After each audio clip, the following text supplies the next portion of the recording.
தனுசு ராசி நேயர்களே, உங்களுடைய ஜென்ம ராசி தனுசு ராசி என்றால் இந்த பதிவு உங்களுக்கு. இந்த தனுசு ராசி பொறுத்தளவுக்கு இந்த ஜென்ம ராசி பலன்கள் அப்படின்னு வரும்பொழுது, பொதுவாகவே தனுசு ராசி அப்படின்னு சொல்லும்போது குரு ஆதிக்கம் பெற்ற ராசி. குரு ஆதிக்கம் அப்படின்னு சொல்லும்போது வில்லானை சொல்லால் வலை அப்படின்னு சொல்லி ஒரு பழமொழியே இருக்கு. உங்ககிட்ட பேசி ஜெயிக்க முடியாது, அது வேற விஷயம். தனுசு ராசின்னு சொல்லும்போது மூல நட்சத்திரம் தனுசு ராசி இருக்கு.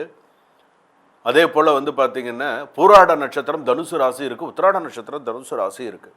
இந்த மூல நட்சத்திரம் தனுசு ராசி இருக்கே, ஒரு காலத்தில் பார்த்தீங்கன்னா பெண் மூலம் நிர்மூலம்னு சொல்லிகிட்டு இருந்தாங்க, ஆண் மூலம் அரசாளம்னு சொல்லிகிட்டு இருந்தாங்க. சாமி நீங்கள் சொல்கிறீங்க சாமி ஆண் மூலம் அரசாளம்னு, பொண்ணு கொடுக்க மாட்டேங்கிறாங்க சாமி. இப்போல்லாம் மாமனாருக்கு டைம் நல்லா இருக்கான்னு பார்க்குறாங்க, இப்போல்லாம் கிடைக்க மாட்டேங்குது. ஆண் மூல நட்சத்திரமாக இருந்தால் எங்கள் வீட்டுக்கு வர போகிற மருமம் புள்ள நல்லா இருப்பாங்களா, மாமனாருக்கு எதுவும் ஆகிடுமா, அந்த மாதிரி கேள்வி கேட்குறாங்க சாமி அப்படின்னு சொல்கிறாங்க. உண்மைதான்.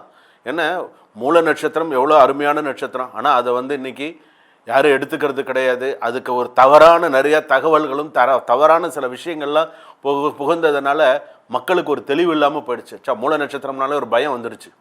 அந்த மாதிரிலாம் கிடையவே கிடையாது. அதுக்குன்னு சில விஷயங்கள் இருக்குது, அதை பற்றி நான் பிறகு கண்டிப்பாக நான் சொல்கிறேன், அடுத்த பதிவில் கண்டிப்பாக நான் சொல்கிறேன். பூராட நட்சத்திரம், பூராடம் போராட்டம், அது உண்மைதான்.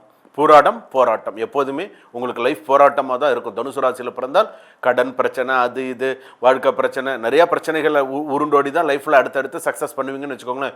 உங்களுக்கு நிலையான ஒரு இடத்த பிடிக்கிறதுக்கு நீங்கள் சிரமப்பட்டு போராடி தான் ஜெயிப்பீங்க, அது என்னமோ உண்மைதான். உத்திராட நட்சத்திரம் இதில் மதில் சவுத்தில் இருக்கிற பூனை மாதிரி இப்படியா அப்படியா, தாமரை இலையில் இருக்கக்கூடிய தண்ணி மாதிரி ஒட்டும் ஒட்டாத மாதிரி, இப்படி தான் அவங்களுடைய. ஸோ இதெல்லாம் நான் சொல்கிறதெல்லாம் உண்மையான விஷயம். வெளிப்படையான பேச்சு உண்டா உங்ககிட்ட? இல்லைன்னு சொல்ல மறுக்க முடியுமா? வெளிப்படையான பேச்சு. அதே போல் தாராளமான மனம். வீட்டுக்கார் 10 ரூபா போட்டாங்கன்னா, ஏங்க 10 ரூபா போடுங்க, 20 ரூபா போடுங்க, 20 ரூபா கொடுக்க, தாராள மனம் அந்த மாதிரி இருக்கக்கூடியதாக இருக்கும். ஆன்மீகம் சம்பந்தப்பட்டதில் நிறையா இருக்கும். நீதியுடன் வாழும் ராசி. நீதி தவறாதவர்கள் சொல்லுவாங்க இல்லையா, அந்த மாதிரி நான் கரெக்டாக இருப்பேன், ஆணாக இருந்தாலும் சரி பெண்ணாக இருந்தாலும் நான் கரெக்டாக இருப்பேன், இப்படி தான் இருப்பேன் அப்படின்னு இருப்பாங்க. ஆனால் சில பெண்களுக்கு கல்யாணம் ஆகிறது ரொம்ப சிரமமாக இருக்கும். சில பேருக்கு பார்த்திங்கன்னா நினச்சவரை கல்யாணம் பண்ணுறதுக்கு கிடைக்கிறது ரொம்ப கஷ்டமாக இருக்கும்.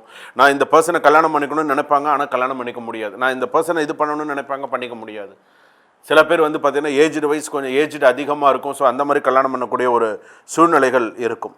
சில பேருக்கு பார்த்திங்கன்னா சஞ்சலமான வாழ்க்கை இருக்கும். சஞ்சலமான வாழ்க்கை அப்படிங்கிறது நான் சொல்கிறது உங்களுக்கு புரிய வரும்னு நினைக்கிறேன். சஞ்சலமான வாழ்க்கை இருக்கும். தனுசு ராசிக்காரர்கள் எதிலும் நேர்மையுடன் நடக்க விரும்புவார்கள்.